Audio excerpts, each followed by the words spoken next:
Hello students, welcome to the lecture. In the last lecture I have discussed about applications of UV visible spectroscopy. I will continue with that and then I will also go to fluorescence spectroscopy. In this lecture I will discuss about what is the principle of fluorescence spectroscopy. So, in the last lecture I started discussing about how to get dissociation constants of acids and bases. So, as you remember that the equation of Henderson-Hasselbalch, which is pH is equal to pKa plus log A minus by HA. So, this is basically salt by acid ratio. So, if somehow we can determine the salt and acid ratio at a particular given pH, I can know what is the pKa value at that pH, and that is what we try to do using UV visible spectroscopy, and then we determine the salt acid ratio to get pKa value. So, here is one example where your one dye is given whose HA form is this and A minus form is this. Now, what you do is you take the acid at different pH conditions. So, from 1 pH to pH 6.1, and since this is an equilibria, so it changes from one form to another, So, your acidic form will be at pH 1 or salt form A minus form will be at pH 6.1. Now, as pH increases, you can see this peak is going down and this peak is going up. So, peak at 457 going down and peak at 566 going up. So, what does that mean is 457 nanometer corresponds to HA peak, whereas 566 nanometer correspond to A minus peak. And just by measuring the absorbance at 457 nanometer and 566 nanometer, I can get the ratio between A minus to HA. So, A minus concentration by HA is equal to absorbance at 566 nanometer divided by absorbance at 457 nanometer. So, just by doing that we can calculate the ratio between your salt and acid, and based on that we can calculate what is the pKa value at particular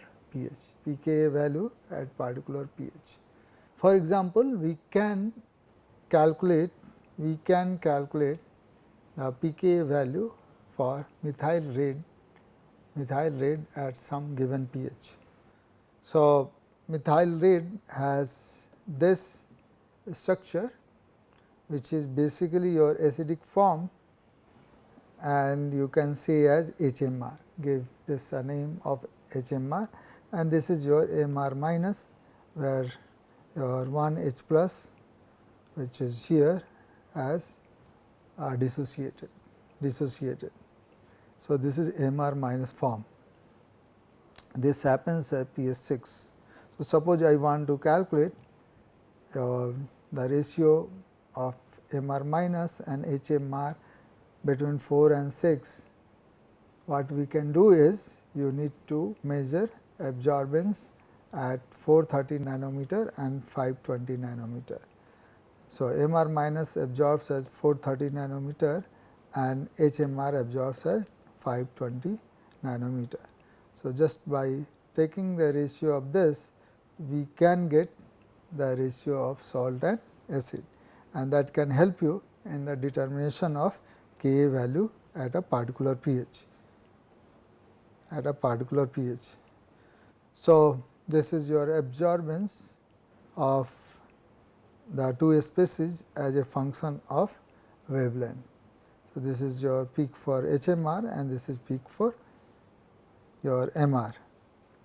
And if I plot the absorbance, how absorbance at 520 nanometer decreases with increase in pH, this is your the plot, and as this starts decreasing, this starts increasing, which is a peak due to MR. So, this is the peak due to MR and this is the peak due to HMR. So, at 4 HMR is present and at 6 MR is present. In between we can get the acid salt ratio, and by measuring acid salt ratio or by calculating acid salt ratio, I can know pKa value at the particular pH. UV visible spectroscopy can also be used to know the chemical kinetic parameters. Kinetics of any reaction can be studied using UV visible spectroscopy. The UV radiation passed through reaction cell and absorbance can be observed as a function of time. For example, this is the reduction of nitrofunctional group of para-nitrophenol to para-aminophenol. So, this is para-nitrophenol PNP and this is your para-aminophenol. So, this is PAP, this is PAP. So, PNP to PAP. So, now you can see that PNP decreases with increase in time, whereas PAP increases with time. It means PNP is getting converted into PAP, and you can look at minus d PNP by dt, or you can also look at d PAP by dt to know the rate of reaction, and kinetics is quite often used to know the mechanism of the reaction, and so measuring the rate of reaction is quite important when we are dealing with the mechanism of the reaction.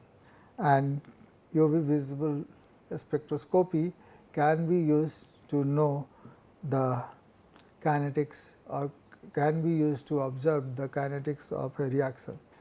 Here I am not going to discuss in detail how to get the kinetic parameters using UV visible spectroscopy, but I am going to discuss once I complete the fluorescence spectroscopy. What I will do is, I will go and show you how your UV visible spectroscopy or fluorescence can be used to determine different kinetic parameters. In fact, I will also go and show you how to obtain different binding parameter using a spectroscopic signal, for example, absorbance or fluorescence intensity. You can calculate the delta G of a reaction, your the equilibrium constant, you can calculate delta H, you can calculate delta S, and you can also know whether a reaction is a first order, is a reaction is a second order, and once you know that, you can also propose a mechanism.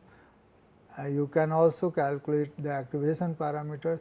This all can be done using a spectroscopic signal. Here in UV visible spectroscopy, a spectroscopic signal is absorbance, whereas in fluorescence intensity, a spectroscopic signal can be fluorescence intensity. So, here is one of the example where UV visible spectroscopy can be used to study the chemical reaction. In this reaction, nitroethane is converted into nitroethane anion, which absorbs at 240 nanometer, and you can look at the absorbance at 240 nanometer with respect to time to look at the progress of the reaction. And from this we can always calculate d your nitroethane by dt, d nitroethane by dt, ethane anion, this is nitroethane anion by dt. Okay. So, sorry, this should be plus since product is increasing.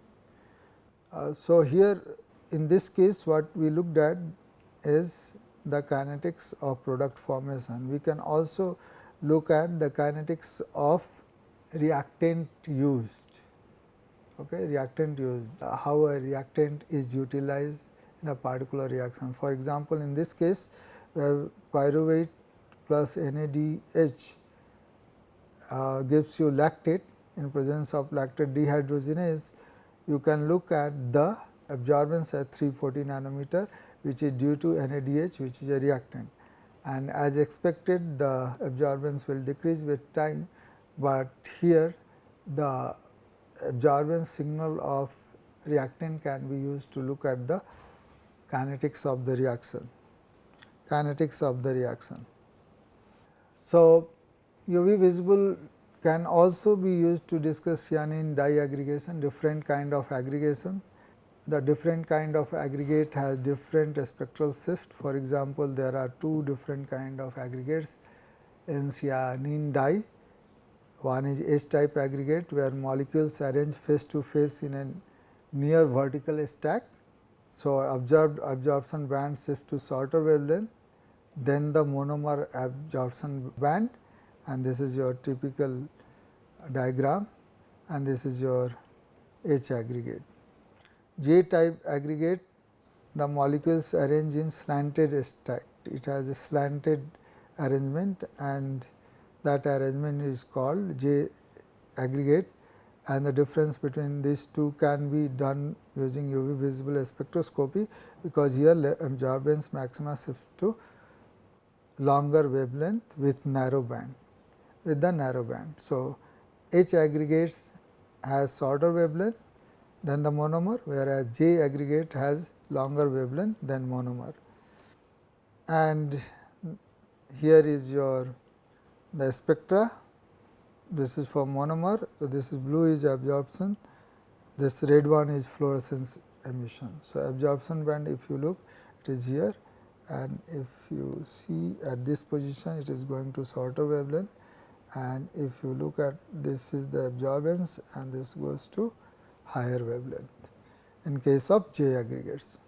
This J aggregates and H aggregates are quite useful in optical switches. They are used in artificial light harvesting system, they are used in photoreducers, they are used in chemical and biological sensing, they has applications in biological and medical imaging, they have application in photography, and they can be used as photovoltaic sensitizer, So, these aggregates has several different applications, and UV visible spectroscopy can be used to know whether a particular aggregate form is of S type or J type. Not only that, UV visible spectroscopy is quite often used in biochemistry for quantifying and to study thermal denaturation. So, this is for DNA molecule, and you see this is double stranded DNA going to single strand DNA with the temperature, and the denaturation temperature can be calculated by looking at absorbance at 260 nanometer. I have already told that 260 nanometer corresponds to your DNA lambda max, and you can see that at higher temperature absorbance increases when double stranded DNA goes to single stranded DNA, and just by looking at the 260 maximum by 2, you can know what is the Tm value, This is the typical diagram of double stranded DNA, this is typical diagram of denatured DNA. Although lambda max does not change, but there is change in absorbance. So, double stranded DNA has lower absorbance compared to a denatured DNA. Again, you see the AT base pair and GC base pair is going to have a different kind of TM, and if you look at this, that can also be looked through the absorbance at 260 nanometer, and now you can see this is the TM for poly AT and this is the TM for poly GC, and you can see that poly GC is more stable compared to poly AT. Poly AT it is around 70 degrees Celsius, for poly GC it is around 110 degrees Celsius, and heat denaturation can be thought of like this, from double standard to single standard. Now, absorbance is not only dependent on a particular functional group, it is only partly determined by its chemical structure. The environment of chromophore also affect precise spectrum obtained. For example, pH can affect the spectrum, the solvent polarity can affect the spectrum, and orientation effect can affect the system. For example, I showed you one case that here your single stranded DNA and double stranded DNA has different spectral profile, that is because of change in the environment, and that can be used to look at the environment associated with particular chromophore. For example, changes in spectra of a protein in different solvent can give information about the local environment of the protein.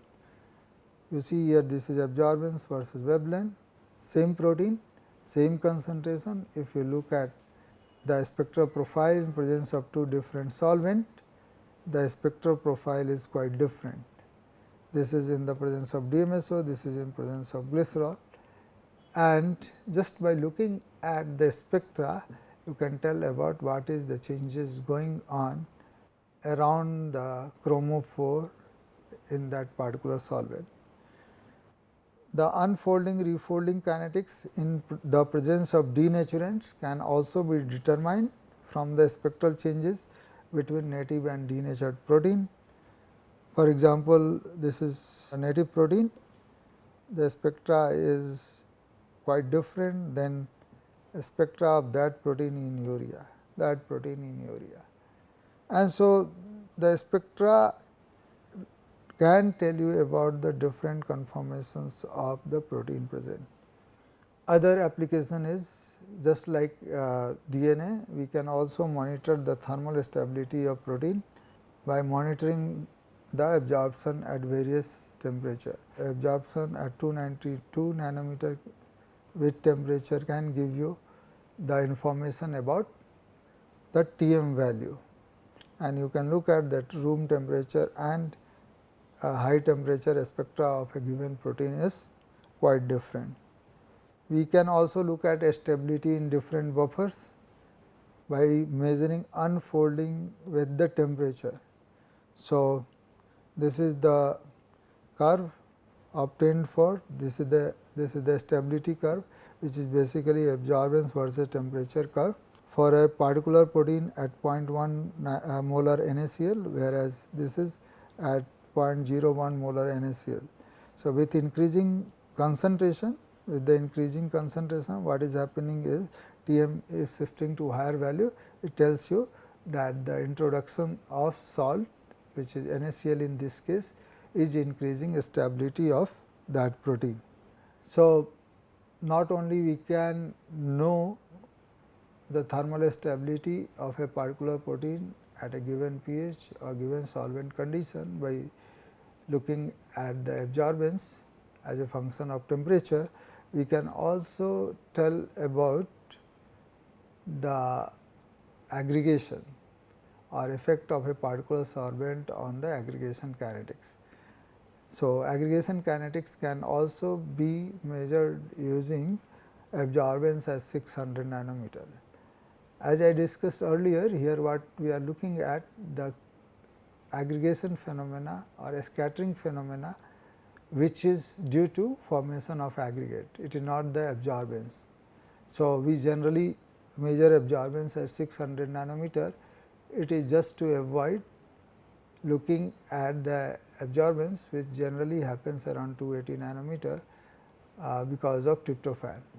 So, we are trying ourselves to be in a region which is quite far from the absorbance, quite far from the 280 nanometer where tryptophan absorbs.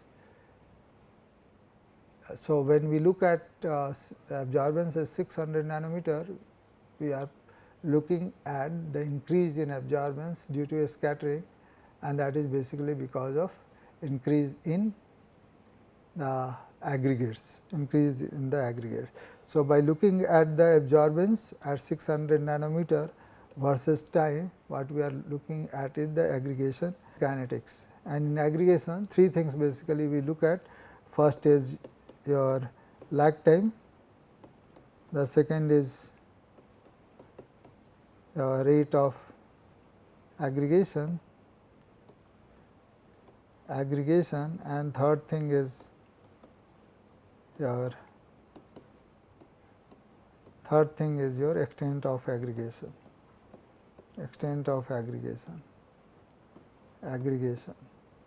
and all three things can be qualitatively obtained from the measurement of aggregation kinetics using UV visible spectrophotometer.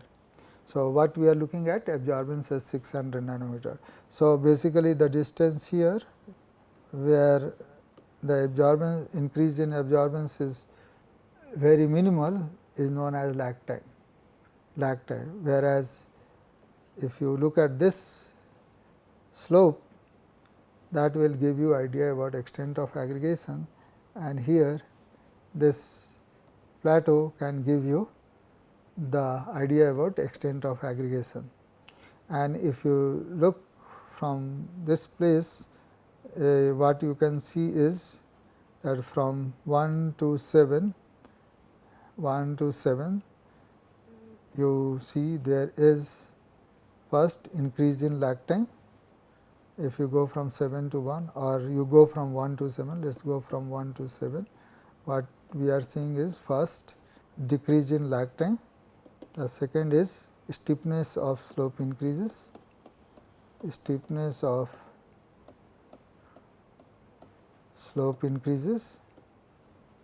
and the third thing is extent of aggregation, which is given by this plateau, increases. So, extent of aggregation increases.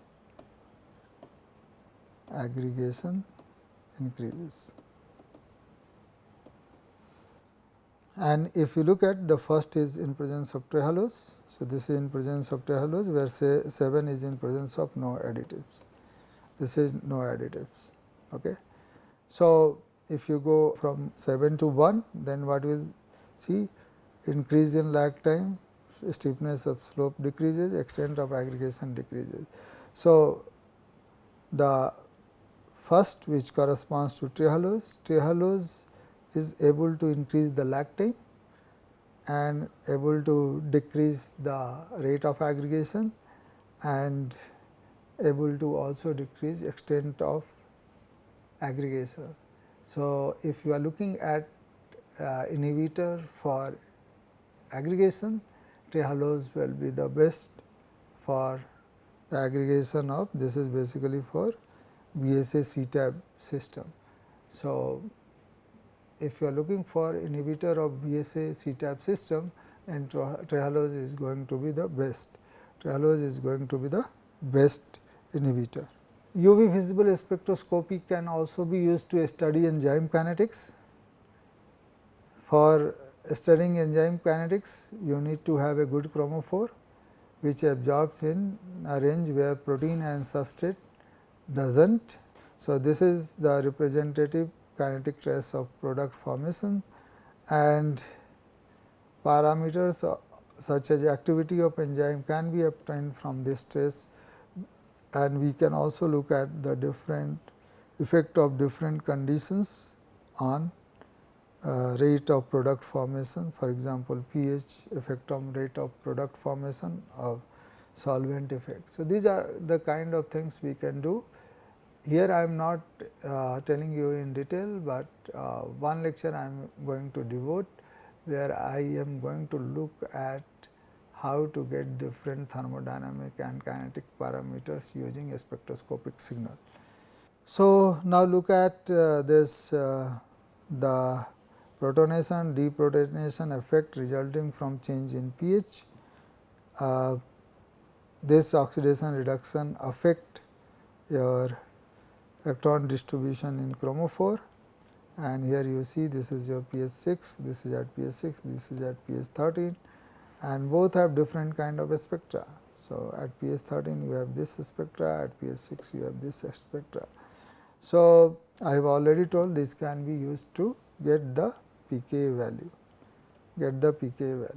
Now, I will tell you one effect of ligand on a protein. So, effect of ligand on protein can also be studied. You can see how the structure of a particular protein changes when you add a particular additive or ligand. Cytochrome C has a heme group and it has well known solid band which is between 350 nanometer to 490 nanometer, and that is due to pi to pi star transition, and the change in the lambda max can happen due to spin state to oxidized state of heme group. So, here I am showing you effect of SDS, which is sodium dodecyl sulphate, a surfactant on cytochrome C. So, we can look at absorbance as 410 nanometer with SDS concentration, and this is in pre-CMC region of SDS, and you can see that your absorbance is increasing with increase in SDS concentration. But in post CMC region the effect is quite different, and what you can see is with the increase in SDS concentration there is a decrease in the absorbance. So, you can tell that within one region there is a different kind of conformational change, and in the post CMC region there is a different kind of structural change, and then you can use different kind of spectroscopy to get more idea about what kind of structural changes happening in the protein. I will discuss in one of my lecture in detail how we can use different kind of spectroscopy, combination of spectroscopy to know about what kind of a structure a protein gets on interaction with ligand. Here I am showing you peroxidase activity of cytochrome C. Again this kind of activity can be looked at by looking at absorbance. What we do is we add H2O2 and glycol, and what we get is tetraglycol, which has absorbance as 470 nanometer. So, if cytochrome C is active or cytochrome C has peroxidase activity, then it can convert this compound to this one, which absorbs at 470 nanometer. Now, you can see that cytochrome C is here, cytochrome C gives you this kind of curve. So, absorbance at 470 nanometer is smaller compared to when I put 1 millimolar SDS and 10 millimolar SDS. So, just by looking at this kind of curve, you can tell what is happening to peroxidase activity of cytochrome C when SDS is added. So, this kind of a study can also be done through UV visible spectroscopy. We can also study the titration, and we can know the protein ligand ratio using UV visible spectroscopy.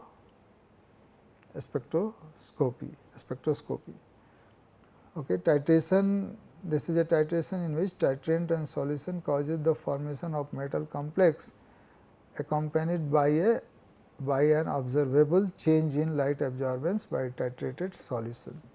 they are similar to conventional visual titration, only thing is here we are following the course with the add of UV visible detector rather than naked eye. So, we can have different kind of color for analyte, reagent and product, and based on that we will get different kind of your titration curves. For example, if you have a colorless analyte, reagent is colorless and product is colored, in that case we will get this kind of titration profile. If analyte is colorless, reagent is colored and product is colorless, then we will get this kind of titration profile, this kind of titration profile. Okay. When analyte is colored, reagent is colorless and product is colorless, in that case certainly there will be decrease in the, so you will get this kind of titration profile. This is colored and this is colorless, then you can get this kind of profile.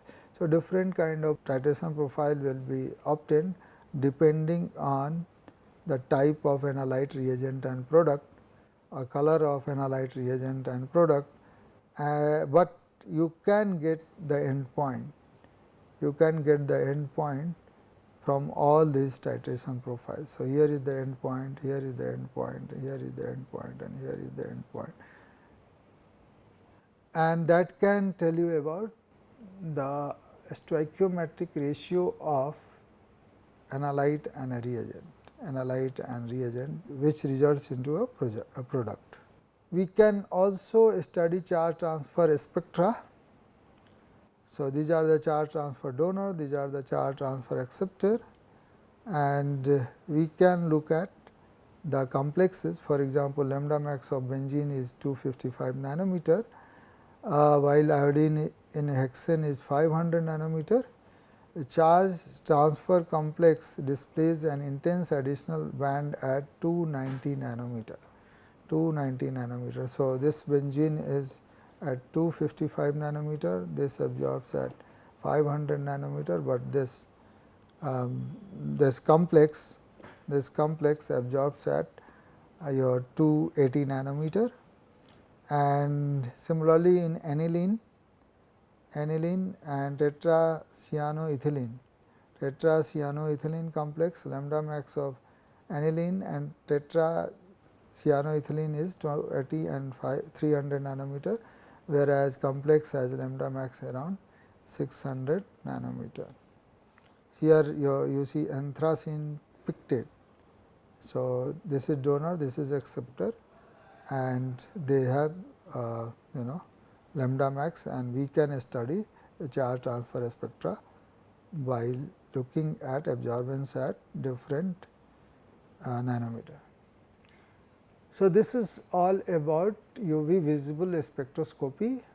UV visible spectroscopy, there are hundred of applications of UV visible spectroscopy.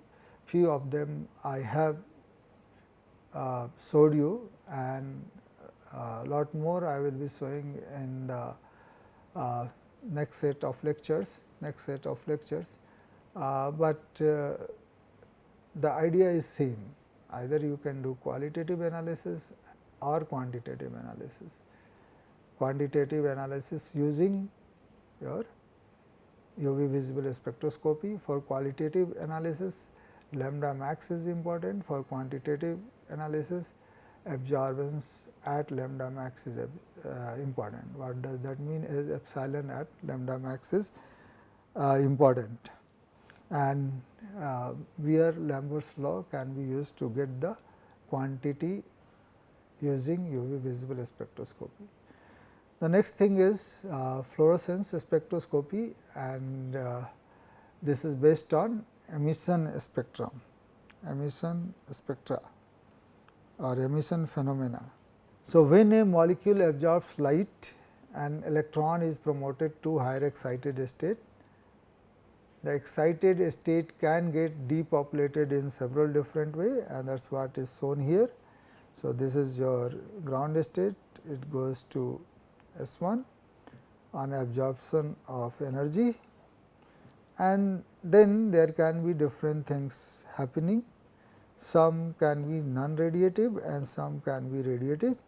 Non-radiative means no light is getting produced, only energy will be lost as a heat, whereas in radiative process energy is lost as a light,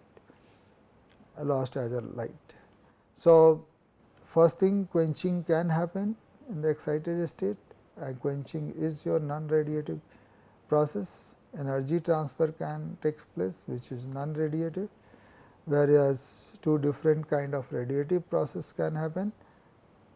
It will directly grow to ground state. In that case, that is known as fluorescence, whereas if it does undergo intersystem crossing to a triplet state and then emission takes place, that process is known as phosphorescence. So, there are two radiative processes, one is fluorescence and another is phosphorescence. Fluorescence happens from singlet excited state to singlet ground state, whereas phosphorescence happens from T1 to S0. T1 to S0. So, this is T1 to S0 by emitting light, then this process is called phosphorescence. And in the fluorescence, what happens is, first molecule dissipates its energy by undergoing conformational changes and relax to lowest vibrational level of excited state in the process, called vibrational relaxation, and that is basically non-radiative process. And after that is from this place. So, this is, suppose this is the lowest vibrational level of the excited state. So, first it comes to lowest vibrational levels of excited state, and then radiative process happens, and the radiative process is called fluorescence. This is another way to represent same phenomena. This diagram is basically called Jablonski diagram. Here we have already told the emission from T1 is called phosphorescence. So, what is happening that if the molecule absorbs light, it goes from S0 state to S2, and then internal conversion takes place such that it comes back to lowest vibrational state, and then the fluorescence will happen from the lowest vibrational state. So, the excited molecules come back to ground state by emitting light, and that process is called fluorescence. So, coming from the upper vibrational level to lowest vibrational level of the excited state is known as internal conversion, whereas going from singlet state to triplet state is known as intersystem crossing, and coming from triplet state to ground state is known as your phosphorescence. Now, there are some important facts about the fluorescence. First is known as Stokes shift. What does it tells you? That energy of emission is typically less than that of absorption, and so fluorescence typically occurs at lower energy or longer wavelength compared to absorbance. And this is quite clear, because if you remember, these are the excited state vibrational levels, this is ground state vibrational levels. So, what happens that first your molecule goes from the ground state to some of the vibrational levels, depending on how much energy you have supplied. But what happens that after that it comes back to the lowest level of the lowest vibrational level of the excited state, and from there fluorescence takes place. And so, energy of absorption is always higher than energy of emission, and so energy of absorption is always higher than energy of emission, and so lambda max for absorbance is always lower than lambda for emission, and so lambda emission is always higher. So, that is what it is written, that fluorescence typically occurs at lower energy or longer wavelength. Same thing we are trying to show through electronic picture. The emitted light is always of lower energy or longer wavelength, and the process, this process is basically known as Stokes shift, and same thing is shown here, energy versus interatomic distance. This is your potential energy diagram. These are the two electronic states, this is S0 and S1. These are the different vibrational level of S0, these are the different vibrational level of S1. So, on absorption of light, the excited molecule goes from your lowest vibrational level to some of the vibrational level of S1, and then what happens that there is your non-radiative transition from higher vibrational level of S1 to lowest vibrational level of S1, and that is your non-radiative, but from the lowest vibrational level to ground state, it is the radiative transition, and that process is called as fluorescence. That process is known as fluorescence. Okay, there is an important parameter what is known as quantum yield, and that is given by number of photons emitted by number of photon absorbed. So, if there is no loss here, then number of photons and number of emitted and number of photons absorbed will be equal, but there are losses at this place, and so quantum yield is going to be less than 1. In a given solvent, quantum yield of particular fluorophore will be fixed. Because of this, every fluorophore will have a characteristic fluorescence spectrum. The second characteristic of fluorescence spectra is known as Casa rule. This tells you that same fluorescence emission spectrum is generally observed irrespective of excitation wavelength. This happens since internal conversion is rapid. So, internal conversion is rapid. So, same fluorescence emission spectrum is generally going to be obtained. So, basically what does this mean is, if this is your excited state, this is ground state, then if there is absorption, this process is very fast compared to this process. And so, a fluorescence emission spectrum is generally same irrespective of excitation wavelength, because this process, whether it goes to at this vibrational level, it has to come back to this level, it has to come to ground level, and this process is rapid. So, this process, internal conversion, is not going to affect the fluorescence emission spectrum. Whether excitation wavelength is smaller or larger, emission spectrum is going to be same. Some other important facts about fluorescence: upon return to the ground state, the fluorophore can return to any of the ground state vibrational levels. The spacing of vibrational levels of the excited state is similar to that of ground state, and consequence of above two is emission spectrum is typically a mirror image of absorption spectrum of the S0 to S1 transition. So, this is very important, these two facts are very important, and that leads to this observation. So, fluorophore can return to any of the ground state vibrational levels. So, suppose these are here. So, if from this state it can come to here, it can come to this place, it can come to this vibrational level, it can come to this vibrational level. So, the fluorophore can return to any of the ground state vibrational level, and then spacing between these two levels are same.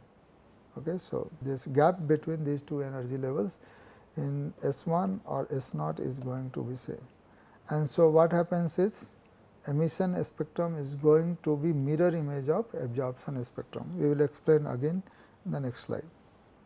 So, look at this is the fluorescence excitation spectrum. What is happening? So, if a fluorophore absorb light, then it can go to any of the vibrational level. And you see here, since the electronic transition is quite rapid compared to the movement in nucleus, and so this transition can be shown as a vertical line. And if you show it as a vertical line, you can see that it is reaching here, it is reaching at this place, it is reaching at this place, and so intensity will be like this. So, this is going to be highest because you see this is reaching at this place, and this is going to be lower than this one, this is going to be medium, depending on kind of wave function where it is ending up. So, this is your the spectra, electronic spectra of anthracene, electronic spectra of fluorescence excitation spectrum of anthracene. Now, look at the emission.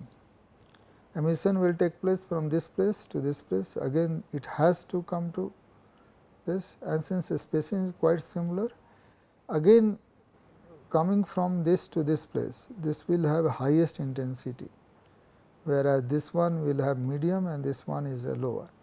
So, if you look at it, is going to be mirror image quite. So, anthracene emission spectrum is going to be mirror image of excitation spectrum, and I will show you it here. So, this is your emission spectrum and this is excitation spectrum. This is the wave number. So, wave number for emission is going to be lower and wave number of excitation is going to be higher. But if you look at this, you see if you put here a mirror, then this excitation spectrum is the mirror image of emission spectrum. This is for anthracene, and this is because of two important facts, that from the lowest energy level of the excited state, the chromophore can come to any of the vibrational level of the ground state, and second thing is the gap between the vibrational level in S0 state is same as the gap between the vibrational levels of S1 state. There are two other important parameters. One is called fluorescence lifetime, another is called quantum yield. Quantum yield I have already discussed, but let us again talk about quantum yield. Quantum yield is the ratio of the number of photons emitted to the number absorbed, and this Q will be given by the emission rate of fluorophore divided by emission rate of fluorophore plus rate of non-radiative decay. So, you can think of that when fluorophore absorbs certain number of photons during absorption process, some of these photons are lost due to non-radiative process and some of the photons are lost due to a radiative process. So, the sum of this emissive rate of fluorophore and the rate of non-radiative decay will be proportional to number of photon absorbed, whereas this is the emissive rate of fluorophore and that will be the proportional to number of photons emitted. So, Q is basically the ratio between the rate of emission divided by total rate of emission.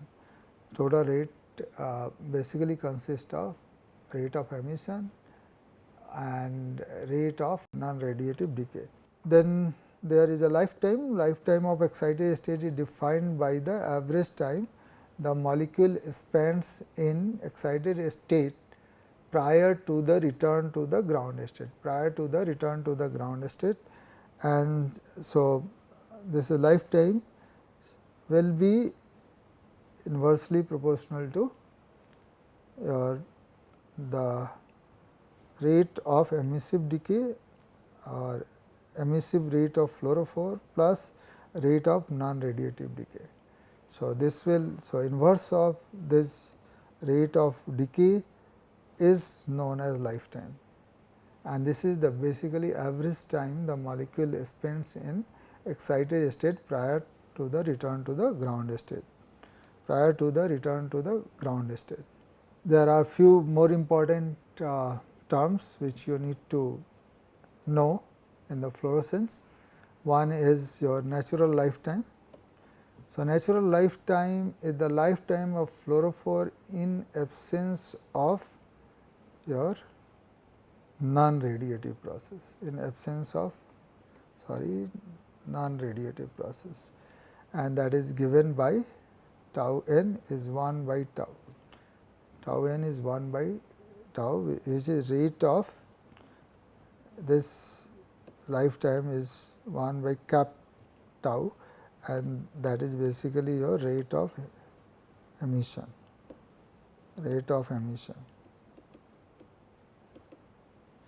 So, this is your rate of, you can say, radiative emission. Fluorescence lifetimes are near 10 nanoseconds. This is well known fact, and I will tell you what is the importance of that. Scintillators have large tau value, and so they have large Q and lifetime. The fluorescence emission of aromatic substances containing nitro groups are generally weak due to large KNR value. Quantum yield is generally determined by compare with the standard, and these are the standards given and their quantum yield at a particular condition. For example, benzene at 20 degrees Celsius in cyclohexane solvent has phi 0.05 if you obtain a spectrum in 270 to 300 nanometer. So, depending on the chromophore you are using, you can use different kind of standard compounds whose quantum yield is known, and based on their quantum yield and the fluorescence intensity obtained for a particular fluorophore, you can obtain the quantum yield. Now, let us understand what is the importance of the lifetime. What is the importance of lifetime? The absorption is an instantaneous event. What does it mean is lifetime of absorption process is very small. It is in femtosecond to picosecond time scale. It occurs so fast that there is no time for molecular motion during the absorption process, and thus absorption spectra are not sensitive to molecular dynamics and cannot provide information on the effect of the different effect of processes, effect of certain change in condition on the processes which are happening in time scale greater than femtosecond or picosecond. So, absorption spectra are not sensitive to molecular dynamics and can provide information on average solvent cell adjacent to the chromophore. So, it can only provide average property. In contrast to absorption, emission occurs over a longer period of time, and if you remember, lifetime I told you is around 10 nanosecond. So, what does that mean is that the length of time fluorescent molecule remains in excited state is around 10 nanosecond, and so this provides an opportunity for interaction with other molecule in solution like oxygen. And so, fluorescence can be used to study fluorophore solvent interaction, but UV visible spectra cannot be used, since the time scale in which fluorescent solvent interaction takes place is